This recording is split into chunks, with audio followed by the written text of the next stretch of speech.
بسم اللہ الرحمن الرحیم۔ حدثنا محمد بن حاتم بن بزئی قال حدثنا معلا یعنی ابن منصور عن محمد بن میمون عن جعفر بن محمد عن ابیہ عن جابر بن عبداللہ رضی اللہ تعالی عنہما قال قال رسول اللہ صلی اللہ علیہ وسلم لا تؤخر الصلاة لطعام ولا لغیرہ۔ جعفر ابن محمد یعنی امام جعفر صادق اپنے والد یعنی امام محمد المعروف بالباقر یعنی امام باقر سے روایت کرتے۔ انہوں نے حضرت جابر ابن عبداللہ رضی اللہ تعالی عنہما سے روایت کی، فرمایا کہ رسول اللہ صلی اللہ علیہ وسلم نے ارشاد فرمایا کہ نماز نہ کھانے کے لیے مؤخر کی جائے اور نہ کسی اور کام کے لیے مؤخر کی جائے، بلکہ نماز اپنے وقت پر ادا کی جائے، کسی وجہ سے نماز مؤخر نہ کی جائے۔ حضرت علی رضی اللہ تعالیٰ عنہ کی وہ حدیث شریف آپ حضرات نے ترمذی شریف میں پڑھ لی ہے، جبکہ نبی کریم صلی اللہ علیہ وسلم نے ارشاد فرمایا کہ یا علی ثلاث لا تؤخرھا،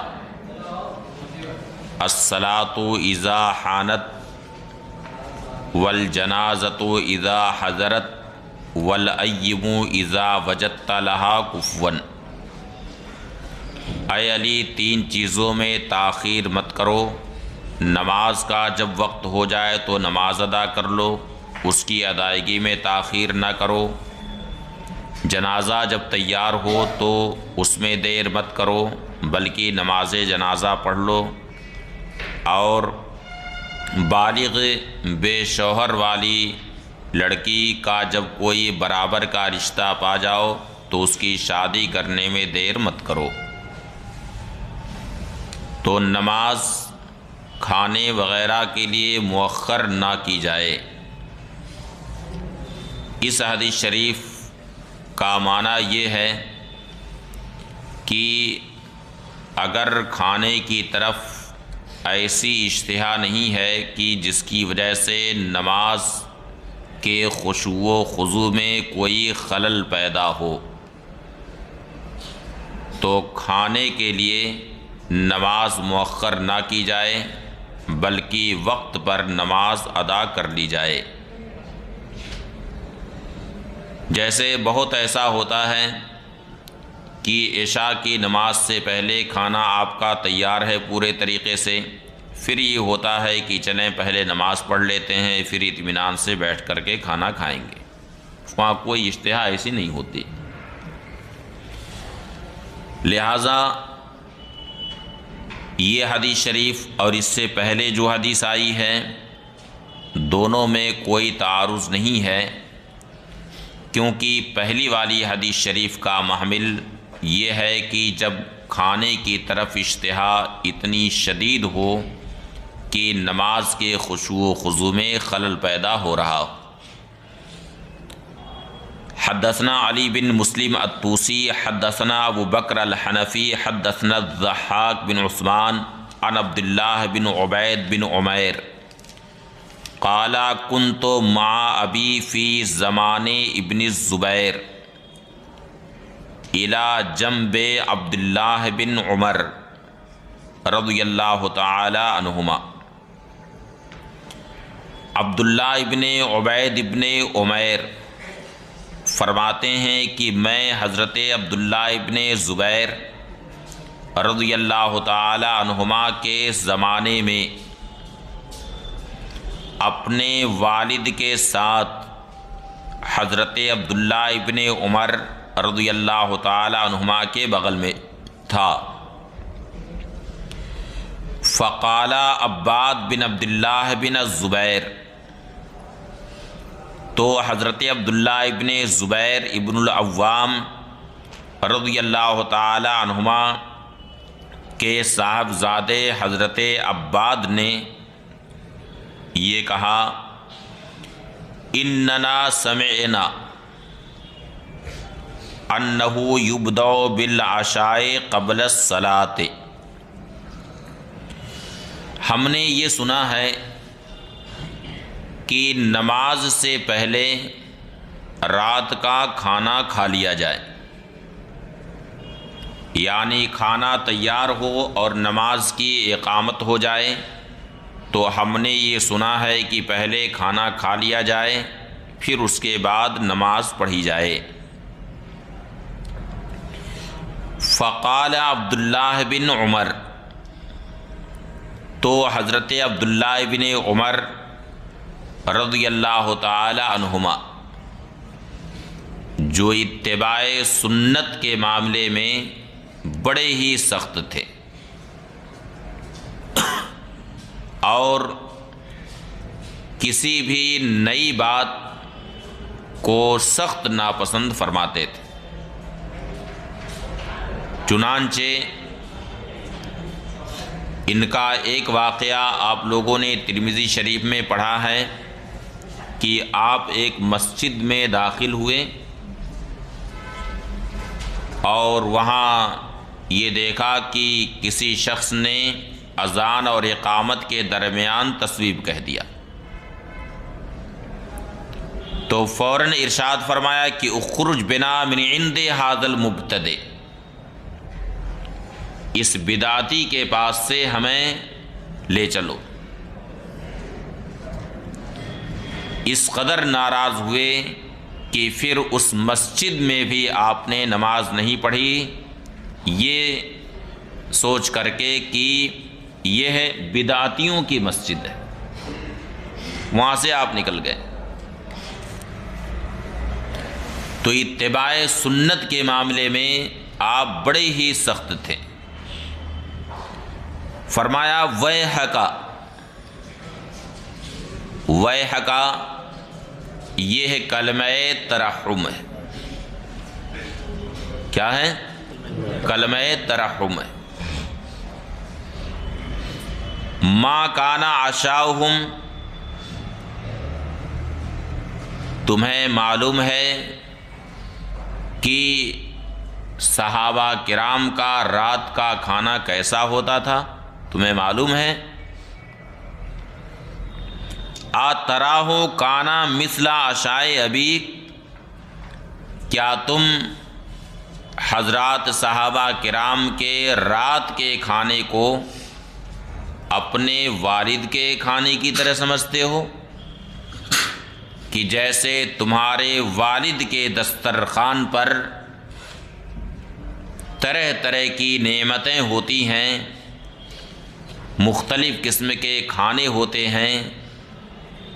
تمہارے والد کا دسترخوان بہت وسیع رہتا ہے، یعنی حضرت عبداللہ ابن زبیر کا، کیا تم نے صحابہ کرام کے کھانے کو اپنے والد کے کھانے کی طرح سے سمجھ رکھا ہے؟ صحابہ کرام کا کھانا تو بہت مختصر ہوتا تھا، کبھی محض چند کھجوروں پر اکتفا کرتے تھے، 2-4 کھجوریں کھا کر کے پانی پی لیا، وہی ان کا رات کا کھانا ہو گیا۔ بلکہ شمائل ترمذی پڑھیے، کاشان نبوت کا عالم یہ تھا کہ ایک ایک مہینہ گزر جاتا تھا اور کاشان نبوت میں چولہے میں آگ نہیں جلتی تھی، یعنی ان کی قناعت کا عالم یہ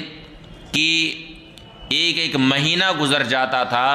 اور چولہے میں آگ نہیں جلتی تھی، محض 1-2 کھجور پر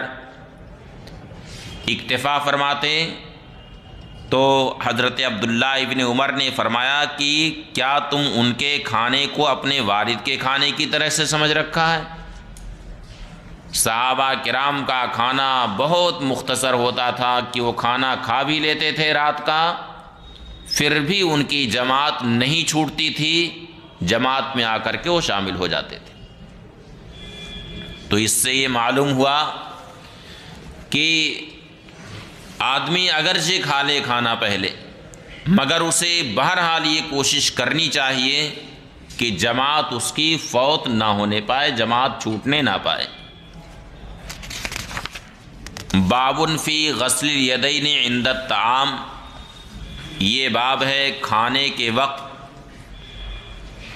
دونوں ہاتھ دھونے کے بیان میں۔ حدثنا مسدد حدثنا اسماعیل قال حدثنا ایوب عن عبداللہ بن ابی ملیکہ عن عبداللہ بن عباس رضی اللہ تعالی عنہما ان رسول اللہ صلی اللہ علیہ وسلم خرج من الخلاء فقدم الیہ طعام۔ حضرت عبداللہ ابن عباس رضی اللہ تعالی عنہما سے روایت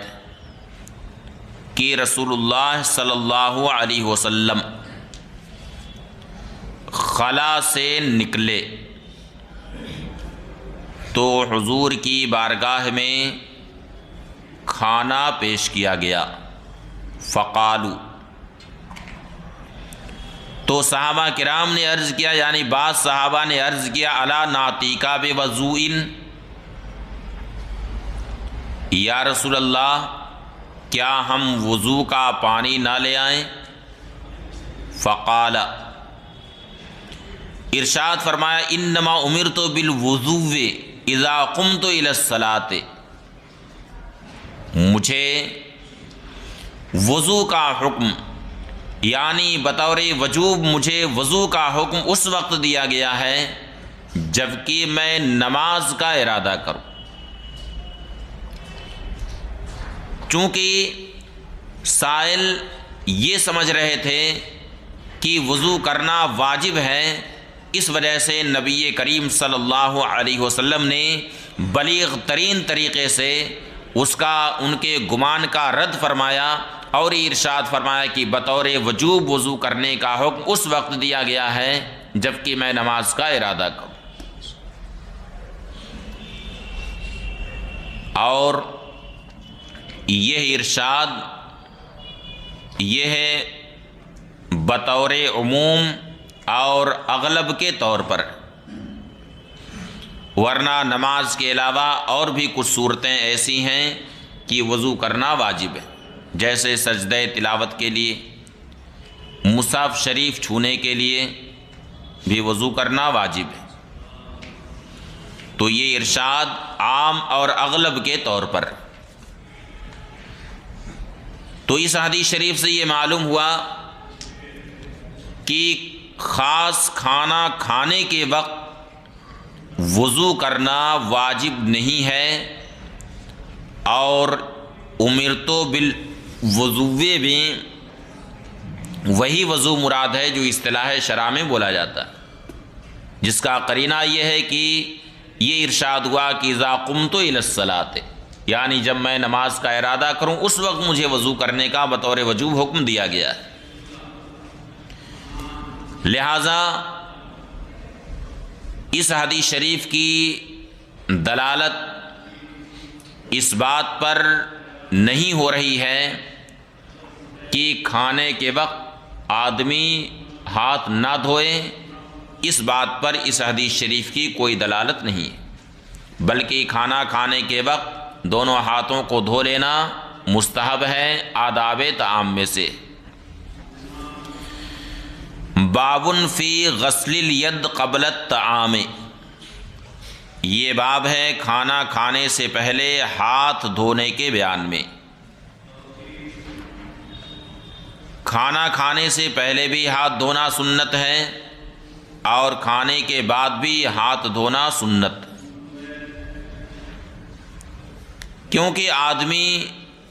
کا ہاتھ ایسا اکثر ہوتا ہے کہ آلودہ رہتا ہے۔ آلودہ رہنے کا یہ مطلب نہیں کہ ناپاک رہتا ہے، بلکہ اس کے ہاتھ میں گرد و غبار لگے رہتے ہیں۔ آدمی مصافحہ کرتا ہے کسی سے تو اس کے ہاتھ میں کچھ گرد و غبار لگے رہتے ہیں اس کے ہاتھ میں لگ جاتے ہیں۔ کبھی ایسا ہوتا ہے کہ کسی شخص نے اپنی ناک صاف کی ہے، ناک کی رطوبت صاف کیا ہے، اور اس کے بعد جو باقیات ہیں وہ ہاتھی میں سب باقی ہیں، اور اسی ہاتھ سے پھر کسی سے مصافحہ کیا تو اب کچھ نہ کچھ اثر اس کے ہاتھ میں پہنچا، پھر اس نے کسی اور سے مصافحہ کیا۔ اس طرح سے ان باقیات کا تبادلہ ہوتا رہتا ہے کہ نہیں؟ اب پاس میں رومال وغیرہ نہیں ہے اور ناک سے رطوبت نکل رہی ہے تو آدمی ہاتھی سے صاف کر لیتا ہے،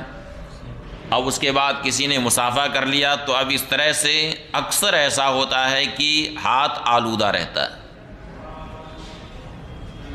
اس لیے کھانا کھانے سے پہلے ہاتھ خوب اچھی طرح سے دھو لینا چاہیے، اور اس کی برکت بھی کھانے میں ظاہر ہوتی، کیونکہ ظاہر ہے کہ ہاتھ میں جراثیم لگے ہوئے، اب بغیر دھوئے ہوئے وہ ہاتھ کھانے میں ڈال دیا تو وہ جراثیم کھانے میں منتقل ہو گئے۔ اب جب کھانے میں منتقل ہو گئے تو اب وہ کھانا آپ کے لیے بجائے مفید ہونے کے مضر ثابت ہوگا، اور بابرکت کھانا یہ ہے کہ وہ کھانا آدمی کے لیے مفید ثابت ہو، اس کے جسم کا حصہ بنے، اور اگر وہ کھانا اس کے لیے مضر ثابت ہو گیا تو اس کھانے کی کیا برکت؟ تو کھانے کی برکت یہ ہے کہ آدمی اچھی طرح سے ہاتھ اپنا دھو لے تاکہ کھانے میں فاسد جراثیم نہ جانے پائیں، اور وہ کھانا اس کے جسم کا حصہ بنے، اس کے لیے صحت بخش بنے۔ اور اسی طرح سے کھانے کے بعد بھی آدمی اچھی طرح سے اپنا ہاتھ دھو لے، خاص طور سے اگر ہاتھ میں چکناہٹ لگی ہے تو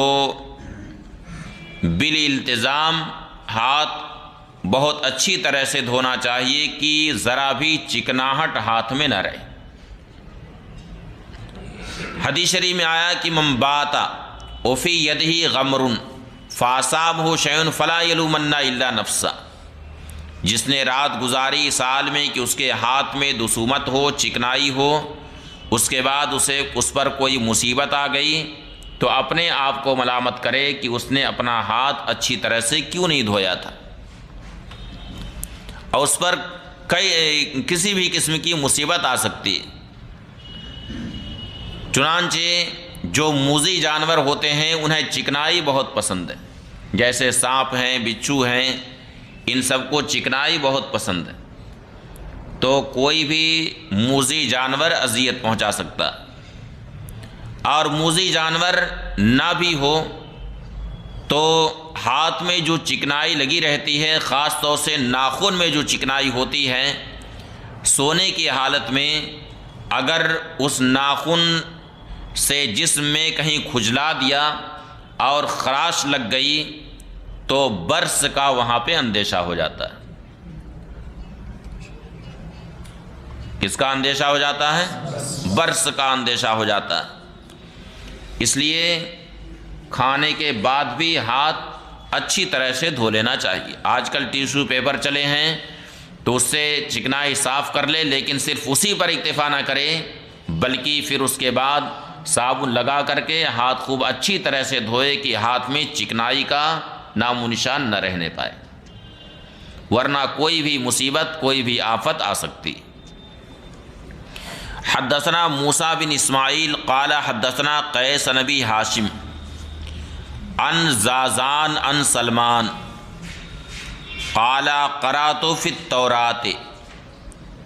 ان برکت الطعام الوضوء قبلہ۔ ابو ہاشم زازان سے روایت کرتے، انہوں نے حضرت سلمان فارسی رضی اللہ تعالی عنہ سے روایت کی، فرماتے ہیں کہ میں نے توریت میں یہ پڑھا کہ کھانے کی برکت یہ ہے کہ کھانے سے پہلے ہاتھ دھویا جائے۔ کھانے کی برکت یہ ہے کہ کھانے سے پہلے ہاتھ دھویا جائے۔ فذکرت ذالک للنبی صلی اللہ علیہ وسلم، تو میں نے نبی کریم صلی اللہ علیہ وسلم سے ذکر کیا، فقال، تو ارشاد فرمایا، یعنی میں نے یہ ذکر کیا کہ یا رسول اللہ توریت میں میں نے ایسا ایسا پڑھا، تو نبی کریم صلی اللہ علیہ وسلم نے ارشاد فرمایا، برکت الطعام الوضوء قبلہ والوضوء بعدہ، کھانے کی برکت یہ ہے کہ کھانے سے پہلے بھی ہاتھ دھویا جائے اور کھانے کے بعد بھی ہاتھ دھویا جائے۔ تو کھانے سے پہلے ہاتھ دھونا یہ کھانے کی برکت کس طور پر ہے، وہ ابھی ہم نے بیان کیا کہ ہاتھ عموماً آلودہ رہتے ہیں، طرح طرح کے جراثیم ہاتھ میں لگے رہتے ہیں۔ اب اگر بغیر ہاتھ دھوئے ہوئے وہ ہاتھ کھانے سے مس کر دیا، کھانے میں لگا دیا وہ ہاتھ، تو جراثیم کھانے میں منتقل ہو جائیں گے اور وہ کھانا کھایا تو کھانا بجائے مفید ثابت ہونے کے مضر ثابت ہوگا، اور کھانا اگر مضر ثابت ہو گیا تو وہ کھانا بابرکت قرار پائے گا۔ بابرکت کھانا یہ ہے، کھانے کی برکت یہ ہے کہ وہ کھانا اچھی طرح سے ہضم ہو جائے اور جسم کا وہ حصہ بنے، یہ کھانے کی برکت۔ اس لیے کھانے سے پہلے وضو کا ہاتھ دھو لیا جائے اچھی طرح سے، والوضوء بعدہ، اور کھانے کے بعد بھی ہاتھ دھویا جائے۔ وَكَانَ سفیان یکرہ الوضوء قبل الطعام، اور امام سفیان ثوری کھانے سے پہلے وضو کرنے کو، یہاں ہاتھ دھونا مراد نہیں ہے بلکہ مراد کیا ہے، وضو کرنا، کھانے سے پہلے وضو کرنے کو ناپسند کرتے تھے۔ اس کا یہ مطلب نہیں کہ ہاتھ دھونے کو ناپسند کرتے تھے، بلکہ کھانے سے پہلے وضو کرنے کو ناپسند کرتے تھے۔ قال ابو داؤد، امام ابو داؤد فرماتے ہیں کہ وہ ضعیف، یہ حدیث ضعیف ہے۔ اس کی وجہ یہ ہے کہ اس حدیث کے رجال میں ایک نام ہے، دیکھیے، قیس کا۔ کس کا نام ہے؟ قیس کا، یعنی قیس ابن الربی کا نام ہے۔ یہ کون ہے؟ قیس ابن الربی۔ قیس ابن الربی کے بارے میں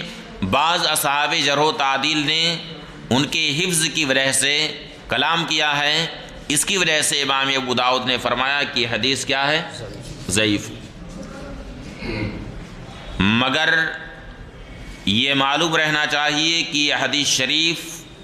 فضائل اعمال سے متعلق، کس سے متعلق ہے؟ فضائل اعمال سے، اور فضائل اعمال میں حدیث ضعیف بھی حجت ہے،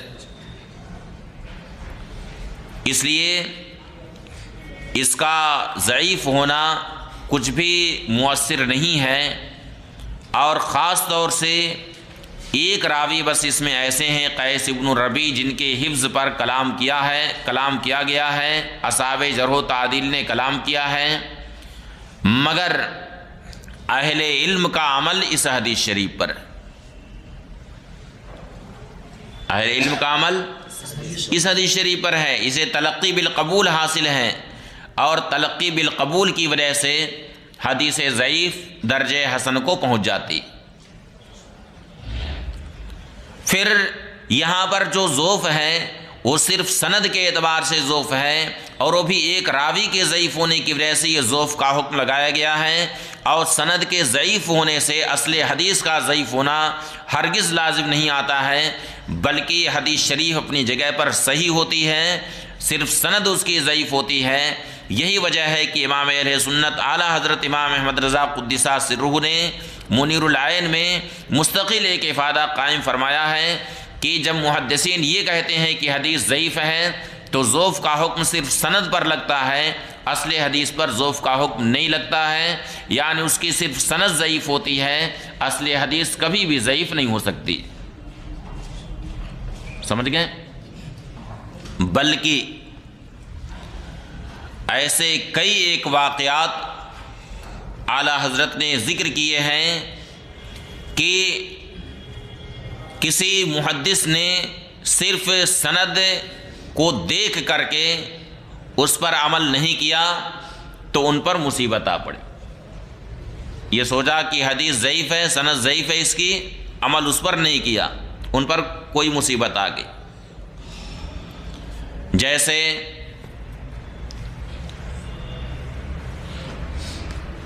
پشنا لگانے کے تعلق سے، کس کے تعلق سے؟ پشنا لگانے کے تعلق سے کچھ خاص دنوں میں پشنا لگانے کی ممانعت، اسی طرح سے مثلاً بدھ کے دن ناخن تراشنے کی ممانعت۔ تو اب ایک محدث نے دیکھا کہ سند اس کی ضعیف ہے اور یہ کام کر لیا، اور اس کے بعد پھر انہیں برس لاحق ہو گیا، سفید داغ ہو گیا، سخت پریشان کہ اب کیا کریں۔ پھر توبہ استغفار کرتے رہے، بالآخر نبی رحمت صلی اللہ علیہ وسلم نے ان پر خصوصی کرم فرمایا